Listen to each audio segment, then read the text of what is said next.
Looking for some Hopecore. We need some Hopecore.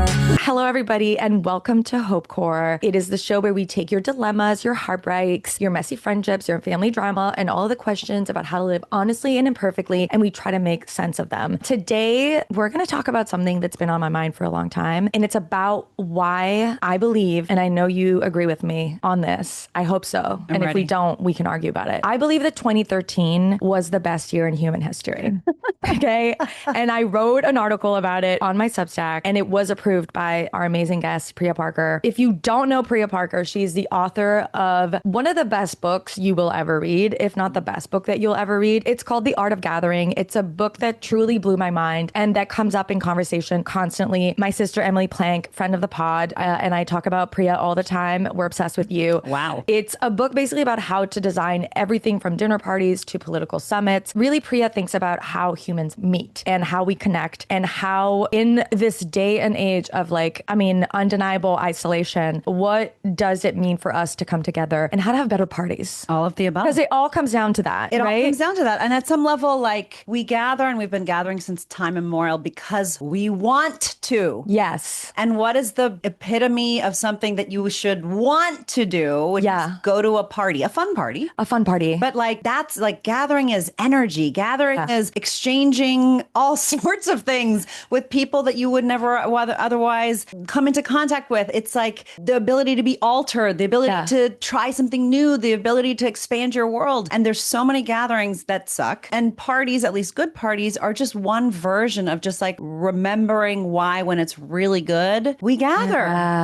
A really good party will heal you. It will. It's like last night, the DJ saved my life. Yes. That's actually good DJs are distributing medicine. Oh. I recently read this book. I heard there was a secret chord. I was just beginning to read basically all of the different ways music has been used as medicine over the centuries. Okay. In ancient Greece, their doctors would write prescriptions for songs you should listen to based on your ailments. I'm obsessed with that. There are different rhythms. There are different frequencies. When you hear a certain song, when you then dance to it, it actually does something to you. And so part of we say this in popular culture, or we'll sing along to the words, but music is medicine. Yeah. Dancing is medicine. And we talked about this on our Substack Live, but one of the deaths of clubbing and dancing is that we believe we need to be good at it in order to do it. Yes. And dance and singing has always been part of the collective. Yeah. It's not an individual performance. Right. It's like coming together and being part of a massive throbbing orb. Oh, massive throbbing orbs will save democracy. I truly believe it. Okay, let's go back a little bit for people who haven't read the Substack and maybe aren't familiar with your work. I think we both agree that 2013 just had an aura to it that was incredible. There are many reasons that 2013 I believe was incredible, and particularly being a millennial in 2013 was the pinnacle exuberance. Yes, literally. Liz loves 2013. I love 2013. I want to go back all the time. I also know that, and I'm not saying everything was perfect in 2013. I obviously know there was a lot that was wrong. I was writing about it all the time, but there's something that's been lost. And that's what I would love to hear you talk about. I think for a lot of us, it's sort of hard to describe. Obviously, there's been a lot of changes since 2020 because of COVID, because of a global pandemic. So a lot of us are working from home, or a lot of us aren't going into work, or we're going into work 2 times a week. And so that has changed office culture. 2013, people went to work. I'm sorry, you went to work, you had coworkers, we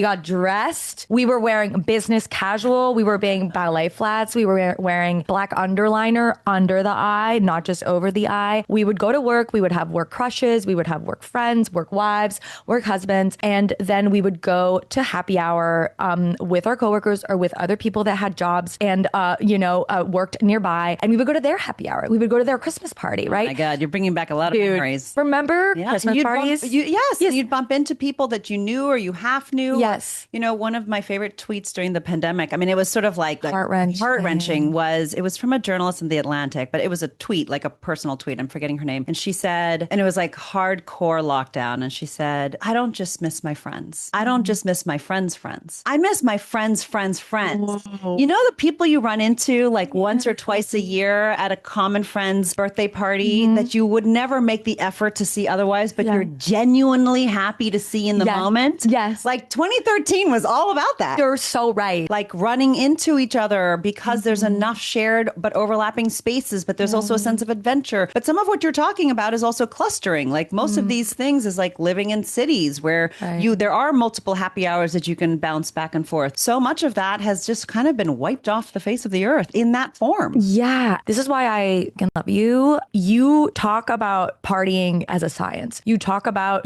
going to work, the workplace, a gathering, communities, clubbing. What is that sociological aspect to it? And what have we lost when we lost those things? I'm a group conflict resolution facilitator. That's my profession. So instead of when two people are having a fight, I am brought in when a group is having a fight or an argument or a conversation that's super complicated that they've been avoiding. Okay. And so I really I'm a studier. I'm a student of the group. And how do you change a group? How do you set up a group so that it can work through something? And so much. And I wrote The Art of Gathering, and I started writing in 2012, a year before your favorite year. That's why it was so good.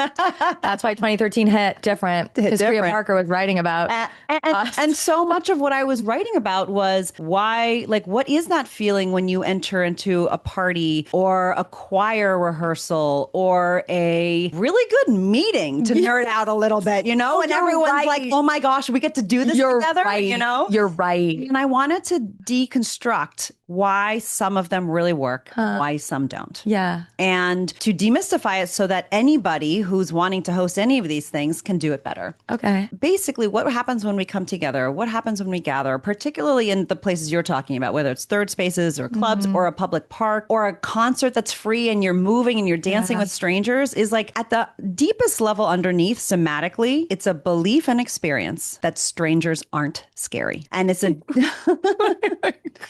a belief and a somatic experience, a body-based experience that I can be with other people who are different than me. Yeah. And I am safe. It is a belief and an experience that I am able to go out and at some level, like, trust that the crowd is protecting me, is connecting with me, is something that I can also like experience a sense of awe, which is I am safe enough to kind of become part of this larger audience in a concert or fans in a tennis match and just all of a sudden feel that experience that we don't often, particularly in cities, get to feel very often, which is a sense of awe, which is a sense of being part of something greater than ourselves. And whether you're religious or not, like civic hope is a really powerful thing. And so much of like what happens when we keep to ourselves, and the pandemic, like we already had a loneliness crisis before the pandemic. The pandemic then just like put it on steroids. So much of what, I mean, it's just a simple example. For 5 years, we were basically told somatically, like body-based, if you see somebody, they're not only dangerous, they could kill you. Yeah. And so for 5 years, we've been leaning out. And so there's a huge and massive rewiring to begin to ask again, like, who is this country? Who is this city? Who is in my town? Who are other people's children? Who are these other bodies on the dance floor that are dancing in these different ways? And yes, you need to create spaces to protect people and make sure they're safe. To be able to feel that I can be in many places and be safe and respected is like the linchpin of a multiracial democracy. Damn. Priya, also what you're saying, I would be obviously remiss if I didn't mention sort of recent events, and we won't, go deep into it, but I've written about it. There are other people who are, analyzing it, and it's still early at the time of this recording, but I think some of the aftermath and sort of the ripple effects of the assassination of Charlie Kirk is exactly what you're talking about. This New York Times reporter was talking to different like creators, right? And like, how does this impact your work? How does this impact if you go to crowds, if you go to give speeches, if you gather in events? And I was talking about, obviously, a lot of different things. First of all, I got kicked out of his conference a month ago, not because of violence, but just because, they were tight on security for reasons that now are sort of obvious. But I was planning to go to the next conference. And my whole joys in life is to do man on the streets and to talk to people who don't agree with me, and going into these crowds, whether it's rallies, political rallies or conventions. That definitely was like, oh my God, I won't be able to do that anymore. Priya, like I started to cry on the phone when I was like, so this means I'm gonna have to like live stream on my phone, like alone in my apartment. Yeah, This it is means something I won't worthy be of able crying. to- It's mourning. It's grief. Yes, it's like I won't be able to talk to people who don't agree with me because now it's unsafe. And like, what does that mean for us? Because to your point, in the last few years, there's not just been, again, a global pandemic, but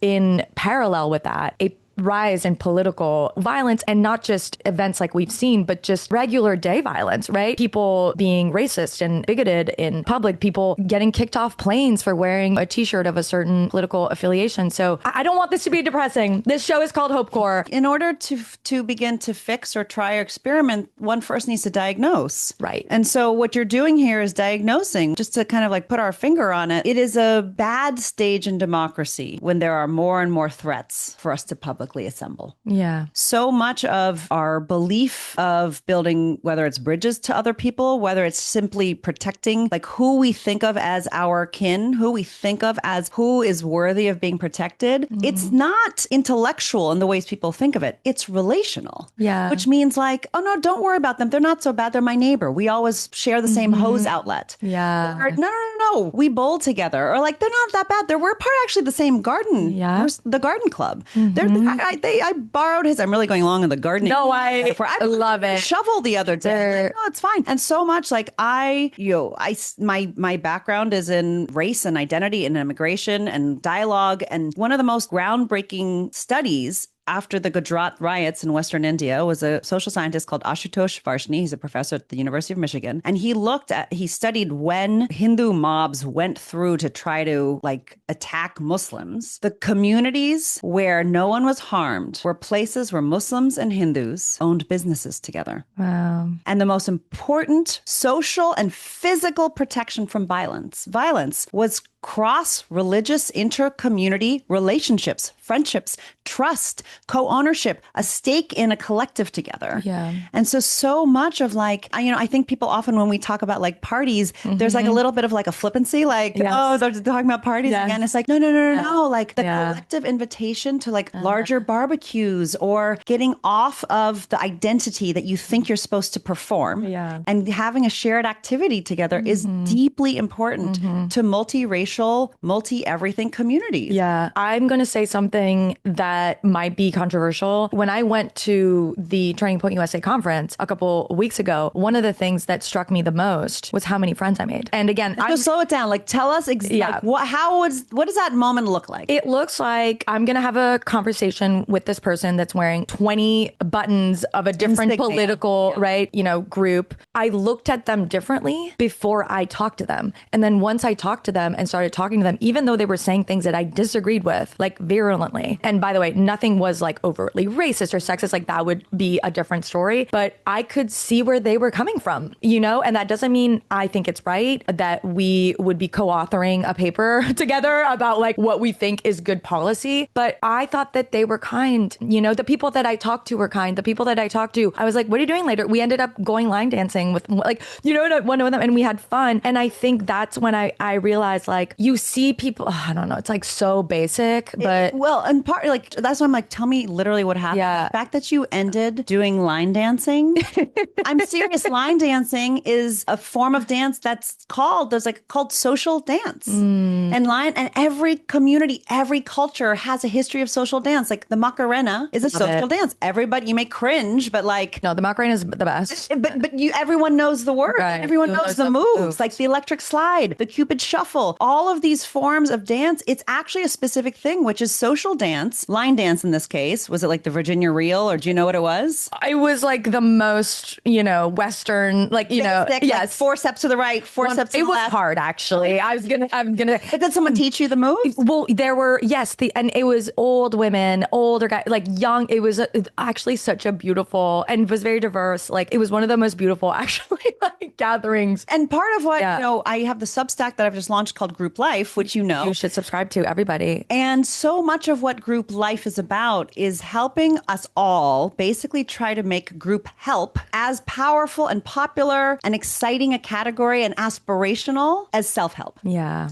And this idea that we have all of these tools and apps for personal optimization, for becoming a better dancer ourselves, for like doing as 40 burpees instead of 20 burpees, for like sugar intake, but we don't actually have aspirational ways to think about helping the group. Yeah. Line dancing is a perfect example of a group intervention. Like you met this person, you had a lot of differences with them, and then you were invited to this collective. Collective meaning there were many people on the dance floor. It's a relatively learnable skill. You don't have to show off in a certain way. You learn 4 steps to the right, 4 steps to the left. There's social permission to laugh and talk together. That is healthy for the entire group. And you are engaging off the track of just like these binary political arguments. And that is the best way, speaking of your husband, Anand Girodas, who you should also follow Substack and all of his books, writes about persuasion. That is the best way to persuade, right? Like by the end of the weekend, the friends that I made, we had conversations where there was evolution on their end. I'll be honest, around issues that I deeply care about, like abortion rights, where I talked about personal stories in my own family. Maybe they wouldn't vote differently today based on, a weekend, but it definitely, we got into this weird phase where we decided, and by we, I think it was a lot of people on the left who are like, you can't be friends with anyone who voted, a different way. And if you're friends with them or you have any connection, even if they're your own family members, you're bad. And I understand the impulse. I totally get it. Everyone has a different way of dealing with, I think, very traumatic decade that we've been through. But when I think about it from just a like democracy standpoint of like actually pushing people away, cutting people off that don't agree with you, you're the person that's most likely going to convince them to change their mind if you're friends. It's not going to be guy on the TV or political scientist or someone in a lab coat, right? Like it's going to be their friend. It's going to be their neighbor. It's going to be a person that they care about. Anand Girodas, he has this amazing Substack called The Ink. And he has this phrase and he says,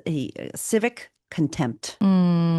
Civic disdain. Yeah. And he wrote recently this beautiful piece that he was comparing it to couples therapy and therapists who basically say like the number when they're looking for, likelihood or indicators of divorce, like the number one most dangerous element in a relationship is contempt. Yeah. I don't even want to deal with this person. Like, Right. it's like almost close to disgust. It is. It's toxic for a relationship and it's toxic for society. Wow. And so much of what is, again, there are absolutely, and at a political level, the rise of authoritarianism. Like you're not going to save this one individual relationship at a time. However, the breakages of our civic trust is absolutely going to accelerate authoritarianism. Yeah. I want to go back to what you said, which is brilliant, about group help. We've gone so far into self-help. I see it in my life where, and a lot of it comes from a place of privilege of like being able to go to therapy and being able to buy a million self-help books, join 12-step programs, right? Like I definitely see in my own life, starting, especially in 2020, of being like, I need to work on myself. I need to become a better person. I need to become a better friend. I need to become a better, right? This sort of idea of improvement, sort of optimization of self. But you're right that not only have we not focused on what we want to call it improvement or optimization of group, optimization is like the wrong word. It sounds so awful, but like how to be, like better in groups. Would you agree? So much focus on self-help has actually come at the cost of group health, because you hear this all the time, right? It's like boundaries, like I cancel plans, not going to someone's birthday party because you're a little tired. Again, I'm not saying you have to go to everyone's birthday party, but I do think, and it's something that came up in our Substack Live, of just convenience being sort of the number one thing that we're sort of, optimizing for, as opposed to connection. One of the things I often say with groups, group life, like healthy group life, is not just the we. Yeah. That would be a cult. Got it. But it's also not all I. That would be a federation. Oh, so okay. Healthy group life. I know. I'm like blowing my mind. Group life is the dance between the I and the we. Yeah. The individual, there's space for the individual in the group and the collective. Got it. And it's a set of agreements of how much am I willing to give up my sense of agency in order to be part of something greater. But also, where do I actually allow myself to be in a group and slightly different from someone else. And so much of like, I'm a group conflict resolution facilitator. And so like the core question, so much of our work is how do you help a group of people both belong to each other and have a place where they can also individually become Themselves, like a true belonging and becoming. And that balance of the two. Wow. So like you mentioned earlier, the 12-step program, to me, many 12-step programs are actually group collective it's so true. mechanisms. It's so true. But there's space for the individual, but they use the group for accountability, for community, for vulnerability, for realizing like I'm not alone in this. But there's also a deep sense of individual responsibility that no one can save me. Right. I have to do this myself. Right. And so, or like becoming a better friend, I would actually say that's a relational, like maybe we need a little Venn diagram, like self-help and group help and like relational help. Being a better friend is actually doing things like, I'm not going to cancel at the last minute. I'm not going to, I have this line in an essay I recently wrote is when everybody cancels at the last minute, is that self-care or good old bad form? Right. And so part of this is like really thinking about if we know, I mean, you could even make the selfish argument, like groups are good for the individual. Yeah. Connection is good for the individual. Community is good for the individual. We almost don't even know what we're missing. Yeah. It's like going to, I don't know, a park and running into someone that you hadn't seen in a while. And afterwards you feel so good and you're like, wow, I feel so good. Like we're not good predictors at our own happiness. But good. Well said. But part of what group help is what I'm trying to like make visible is that we are not actually given the tools. Like even in school, we're not given the tools to understand, like instead of going to a wedding or a birthday party and thinking like, am I a good dancer? We can also go in and have the lens or the skills of like, what can I do to help the dancing get started? Yeah. Like, can we start the Cupid Shuffle? Can we start like, if you host a dinner or you go to a dinner and like everyone has like individual plated meals, again, nothing wrong with that. In fact, it can be a huge form of honoring versus going to a dinner. I was at a dinner, I write about this in The Art of Gathering, of a woman who wanted everyone to connect. And so instead of serving individual plates, she served family style. Okay. So there's bowls of food in between the tables, but it didn't just end there. She dung her glass, welcomed everyone. And she said, she's half Egyptian, half German. She said, watching my grandmother host in her home decades ago, we would always have served family style. And you might notice that there's big bowls between you. And my only invitation is make sure that everyone around you is fed before you feed yourself. And she was taking this like individual value and she shifted the entire table. And all of a sudden, everyone turned outward. Yeah. Everyone was, oh, can I pass you some quinoa? Could you want some, whatever it was serving? It's having an additional lens to figure out in a group. People are sitting awkwardly at a table, like to have the skill to say, like, is there a question I could ask that everyone would be interested in answering? Right. And everyone would be interested in hearing each other's answers. So it's just, these are skills. Yeah. We don't even realize it because we're so focused on the assumption that if we just get ourselves right, everything else will come together. But if you're only focusing on yourself, you're not going to actually be thinking about what's good for the whole. Right. What you're talking about is a skill called middling. Popularized by Curb Your Enthusiasm. David is like the philosopher of gathering. He really is. Why? So because he is somebody, and he's been doing this all the way since Seinfeld, who basically has like a sixth sense for the places in society where we don't have shared norms. And he goes in and every episode is basically like a hilarious, awkward, using himself to show the awkwardness of it and figuring out how does a society deal. So Middling is this amazing episode for those of you who haven't seen it, where like he sets up this dinner party and like it's super awkward and he's like, I can't remember whose name he was like. It's Richard Kind. Oh yeah, he's like Richard Kind middle. Or maybe he is a great middler or he is a I can't Richard Kind is in the episode. I don't know if he's the middle. But basically he was like, no, they can't put that. So the core idea is like you have a long table, right? There's like 8 people. And how do you set it? And who do you set places? And you can't put 2 people who have like dead weight in the middle of the table because then it's just going to be like a no man's land of just like boringness.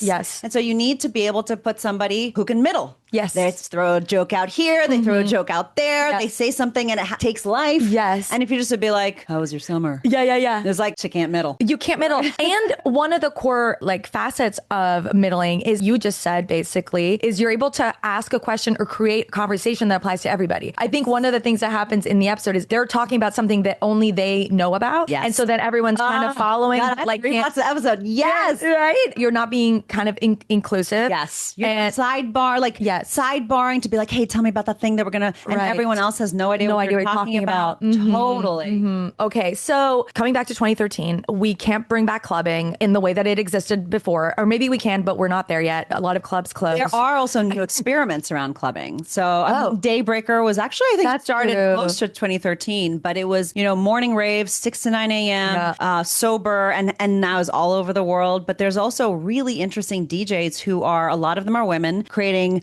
all sorts of experiments, women-only dance floors, 6 to 9 p.m. raves, 2 to 5 p.m. on a Saturday, like trying to actually see, like, does the unique chemical composition of clubbing, meaning like midnight to 5 a.m. once the club gets started, can you extract certain pieces of that and change where and how people are gathering? Right. Given that people with children want to club, or people who, whatever my thing may be. But go ahead. You were saying we can't stop I clubbing. love this, and I agree. Basically, if we were to throw a party in 2025 that is trying to bring back the vibe of 2013, what would be the rules of the party? Wow, that's a great question. Well, okay, tell me the 5 vibes of 2013 as you're talking about it. I mean, Your the assumptions. vibes of 2013 we weren't documenting everything. We were, but it wasn't the priority. When you were gathered with people, you would take maybe a selfie. You could only post one. By the way, I don't know if you remember this. Ellen DeGeneres kind of popularized the selfie when she did at the Oscars. At the Oscars, yes. What year was that? I think it was let's go. Okay. Even that is like, some people sort of took it, but like that was a cultural moment that was created. I don't know if she's ever spoken about this publicly, but I think she probably It was regrets that 2014. moment. 2014. Yeah. See, it was a big deal that she just took a selfie. Yeah. So that's how little people took selfies. Okay, so no documentation, or at least that's not the point. Or that's not the point. No optimization. No one's trying to optimize anything at this party. You're not trying to monetize anything. We talked about couch surfing. Yeah. Couch surfing was like for people who are Gen Z and do not know what we're talking about, or younger. I love if we have alphas listening. Couch surfing was Airbnb, but it was free. You would just post, someone would be like, hey, I have like a couch. You could share my bed. I'm leaving town. You can stay at my place wherever in the world. And you would make friends. You would stay people. Again, there was no fear of strangers. Well, people were for reviews. So yeah, no one was trying to monetize couch surfing, Okay, right? so this club, no documentation. No documentation, no optimization, no monetization. no monetization. What else? Social media hasn't been used for bad yet by politicians, or like, people are gonna be like, what about whatever? But in general, it wasn't as bad as it was now. Over here. People were drinking. That's a whole other thing, which we probably won't have time to get into. But people didn't really care about being silly because it wasn't being documented, and people were just much more likely to be in an altered state, and that was just more normalized. Okay, so here are some rules that could help. Okay. The first is no phones, no documentation, but not just leave it at that and trust people. It's too addictive. It's also a habit. It's also like, studies show that if you literally are at a table and you have your phone on the table face downwards, people assume you're less engaged. Right. So even just the physical presence of phones. So lock them up, put them in one of those sacks, put a little,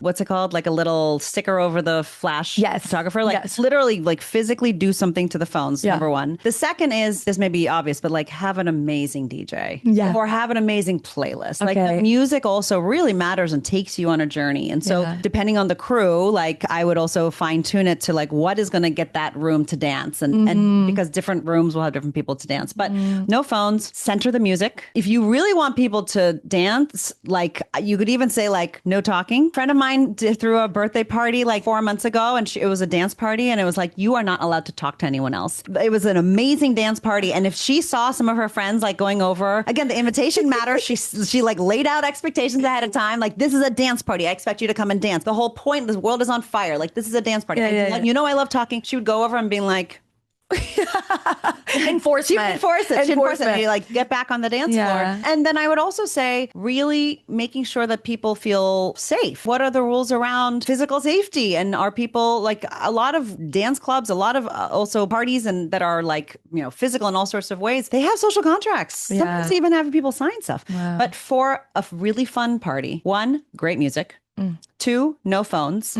3, you can have like an escape valve, like an exit hatch if you need like the equivalent of like the smoking room. Sure. But it should have like a time limit on it. Like, come back in. It's good to go out and get a breather, coming in and out. And then the final thing is like setting it up where people, this is not rocket science. People want to come to dance. And so much of that starts actually at the invitation, right? So if you're like at, I don't know, some like very brightly lit room and like people are really talking and having a great conversation, conversation and you're like, let's dance. Like, that's not going to work. I've tried. And, yeah, exactly. No one wants to do it.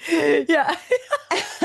But if you prime and Yeah. you also help people understand, like, this is what this is for. Yeah. Also, my friend who threw that dance party was like, if this isn't for you, no, I'm not offended. Yeah. But this, like, the purpose here is really to dance. Right. That will help you get there. And then the other thing is, and really good, like, party planners, party fluffers, DJ. Wait, what's a party fluff? So I've been to bar mitzvahs and bat mitzvahs where people are hired to basically get the kid, like the 12, 13, 14-year-old kids, like, going. Oh, wow. It is fascinating to watch. It's fascinating. So a couple of things is one, and particularly is like the age. In the beginning, super awkward. Sure. You know, people are thinking they don't want to dance, the boys and the girls, you know, all the kids. And so the ones I've seen, they like start and they literally they play games. Okay. And they're not dancing, they're playing games. And it may be like high-fiving each other in certain ways or jumping up and down, or like they do certain things to basically start creating a physical rhythm and frequency. Okay. And then they start playing the songs that they're all going to go crazy to. And yes, it might be Imagine Dragons, and that may not be our vibe, but like it's literally like there is an entire formula of how to get people who don't think of themselves as dancers to start feeling the vibe, looking left and right, realizing like, oh, everyone else is doing it. Yes. And then all of a sudden it just creates this like amazing, amazing dance party for 5 hours. Right. But it's like you got to figure out how to get people over the hump of thinking that this feels awkward. Yeah. Damn. I love that. Permission structures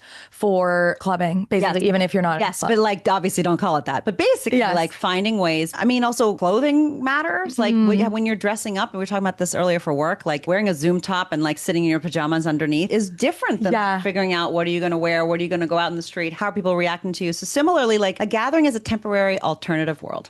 Every gathering is, whether it's a dance party or a sleepover or a rave or a dinner party. And so part of what you're doing is you're creating this temporary world. And so clothing is a really important part of it. And so what are people wearing? Why is it a temporary alternative Because world? it's basically like, and this is from game design, like this dinner party isn't going to last forever. Yeah. The dance night isn't going to last forever. And we all have different parts of ourselves. An invitation is like a request to bring this one side out of you. And so I'm going to put on my hot pink wig and like fun sunglasses and whatever the theme might be and go out and be this one part of either myself or that I never get to be. And then it ends. And then I exit and I get to go back out into the world. And so a nightclub is such a literal expression of this other world that you get to enter. You then learn and follow the rules and then you exit. Wow. But like people need to be trained or coached or primed. Right. And so if you're used to clubbing, like you may have the thing that you wear, but if part of what we're trying to do is like create places people want to come, like when we dress up, I was a birthday party a few years ago, the dress theme,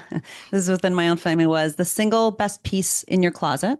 Oh, No shopping. love that. And like 4 people showed up in their wedding gowns. Like literally. And then all of us, and then everyone's chatting with each other and looking at each other's outfits. And then you really want to like, I'm in my wedding gown. I'm like, what's happening? Right. So there's lots of different ways to create a context. Right. But people need to be primed, want to do it. And then you need to set it up. It's like set and setting. And then if you're lucky, it takes off. Daybreaker is very good at this. It's a very good example. What makes a good virtual gathering? Like, let's say a podcast. What would make, is like a podcast an alternative space? Absolutely. I mean, I think a podcast is interesting because most podcasts, unless it's a live episode with a live audience, is an asynchronous gathering. Yeah. Meaning you and I are having this conversation and then one of your listeners may be like walking their dog in the park 5 days later. Yeah. But they are gathering with us. Yeah. But we are not simultaneously gathering with them. But at some level, many of the principles apply. So you are the host, and a host has an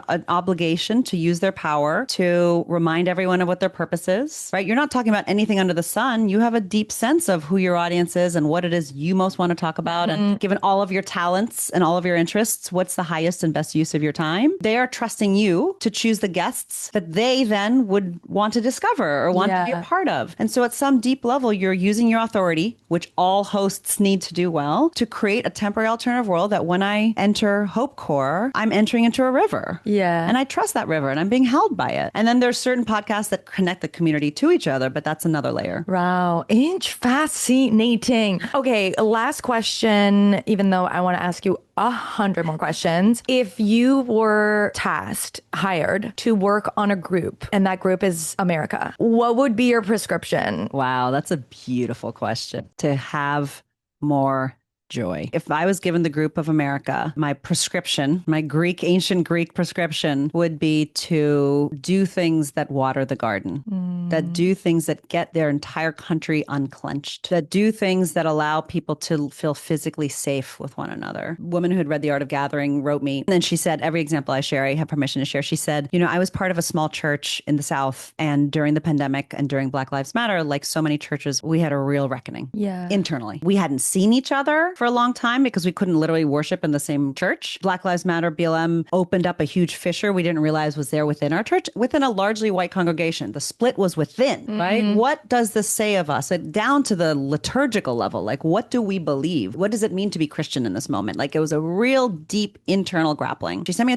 a message and she said, we've been doing a lot of missing of each other. And she said, but everyone's exhausted. Like, we don't want to get together and now like talk about it. And she was on a volunteer text thread and somebody was like, should we just have a party? And they were like, what if we have a parking lot party? And someone jokingly slacked, dunk the deacon, ?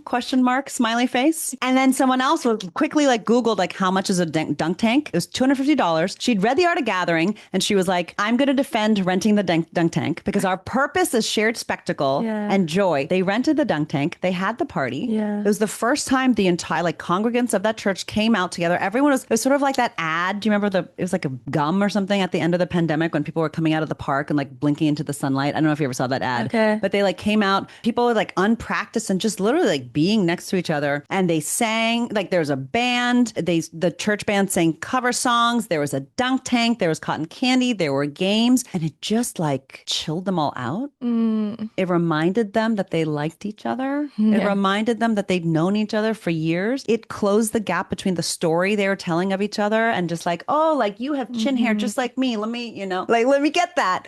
And so much. And as people left, she said, so many people said to me, I didn't realize how much I needed that. And so I would prescribe a parking lot party. Wow. What you said is like making me tear up, and I'm paraphrasing, but it was something about The Art of Gathering is remembering that we like each other. And I feel so deeply that that's actually what we should be doing right now, even though it feels maybe counterintuitive, because I am mad at so many people right now. I've actually rarely been this mad at so many people who are like also quote unquote on my side or who I tend to agree with. I've been really disappointed. I've been very disillusioned, and I've felt like, should I even be here? Should I even be doing the work that I'm doing? But it's like remembering that we actually like each other, remembering that Americans actually like each other, even when we have every reason to believe that we don't. And maybe even more deeply, like that we're trying this crazy experiment that's never been tried in the history of the earth, right? That a country could be made up of people with a shared idea rather than shared blood. And like also within our families, within our communities, we don't all necessarily like each other, but there's like this like deeper, like kind of just, I don't know, bemusement or joy. It's like goes back to, that's why I kept on asking, like, what did you actually do when you were starting to chat with people? Not what did you say? Like, I almost like if I could like zoom in as like, what was your, like both of you, like, what was your body language like? And you can tell when people are just like, I want nothing to do with you. My prescription for America is to like loosen, it's like relax our... Unclench. Yeah, unclench. and maybe unclench with those who most have power. But I think everyone perceives that they are on the wrong end of power. Yeah. So everybody feels like they're unsafe. Powerless. And that's a very dangerous place to be. And so it's like joy, like inject joy and safety and humor and laughing into the mess. Yeah. I think bringing in a playful energy. I think that's playfulness. Yeah. That's what helped me connect, I think, with a lot of people, is that I wasn't going in. And even when I was posting some of the videos, I was trying to write captions in order for people not to dunk on them, because that's not what I like wanted, and it didn't really work.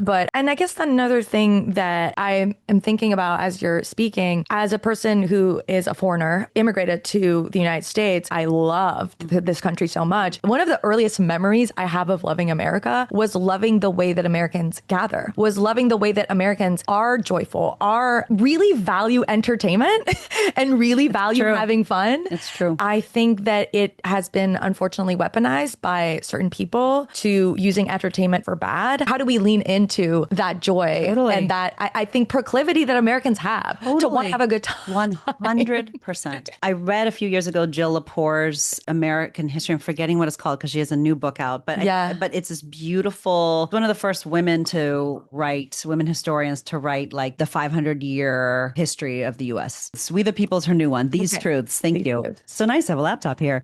So These Truths, and it's a beautiful book. And one of the things she says, as she like, you basically, it's like, what is America about? The sweeping history. And she goes from 1619 all the way through. One of the sentences she says, she goes, the thing about Americans, like as a people, they love to be entertained. Yeah. And they love a good fight. And those two things were true. And I literally like stopped me in my tracks. Yeah. I was like, they like to watch a fight and they like to be entertained. She was saying it non-judgmentally. She was saying like both of these things can be distorted. Both of these things can be used for good or bad. But these are two elements of the American psyche. Yeah. And I read it and I gasped. It was sort of the gasp of recognition. But it's like, that's unique. And so where and how do we fight well? Yeah. And where and how do we entertain well? Right. Wow. That is profound. And that is so true. I think if you look at the core elements of storytelling, if anyone has worked in writing a script or writing a story, that's the number one sort of feedback that you'll get is where's the conflict? I think it's not uniquely American. I think it's our reptilian brain, right? But you're right that it can be used for good or it can be used for bad. And I love a good fight. I love a good fight for good. I think good will win. Absolutely. I'm rooting for good. And also like to go back to Larry David, maybe we close here, like the philosopher of gathering. It's like, it's such an interesting show because it's full of like tiny squabbles and like ambivalent social dynamics and this like putting his finger on these places where like we don't have shared norms, but it's so funny. And there's repair, which is something I wanted to bring up. And I'm so glad you brought up, Larry. This is a great gathering.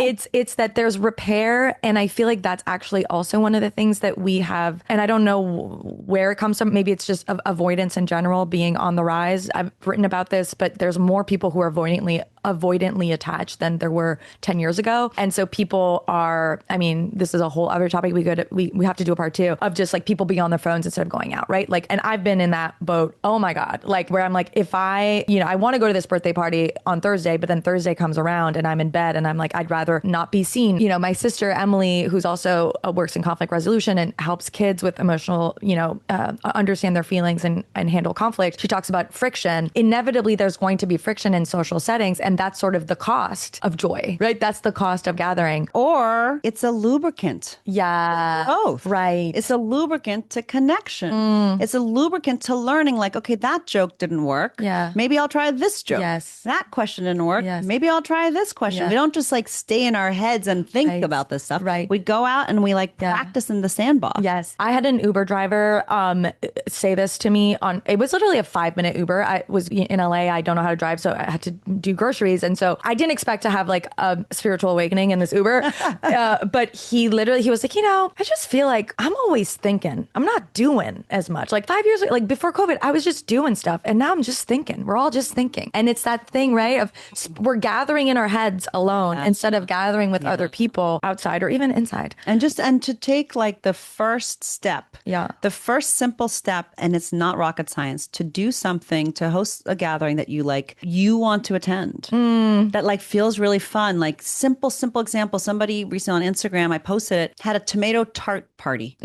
And literally what that meant is she like saw a recipe and she was like, that looks good. Yeah. And within a week, she invited 7 friends to come try her tomato tart. Right. She invited them to dress in red.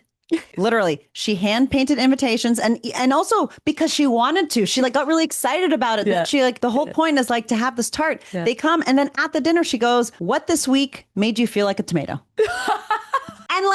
And some people were like red. They like had a really embarrassing moment, and so they turned red. And other people felt like they were like on top of the world, and it's like. She literally did it in 7 days. Yeah. And so like find something that gives you deep energy, part of group life. And part of what I'm like really trying to do here is trying to break this down, demystify it. And it's not rocket science.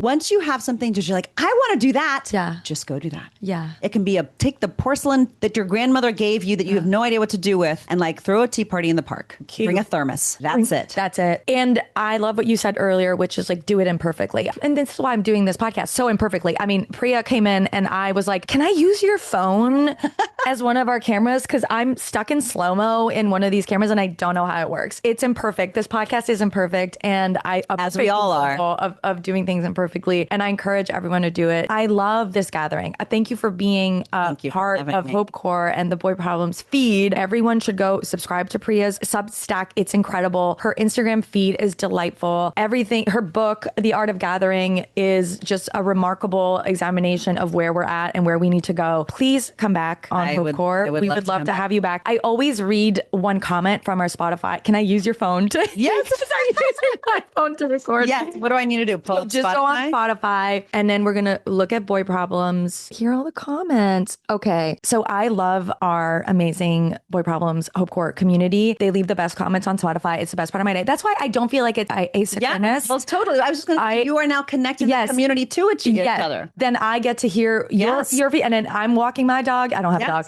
but I'll get a notification from one of your comments. I'll be like, oh, and I'll feel connected. So it's really, the joy goes all around. So El Rorisma, I hope I'm saying that right. This is under the Should Heather Graham Go Gay. So I could listen to you gab forever. I also need more content from your roommate. Her happiness and chill vibes came through the line.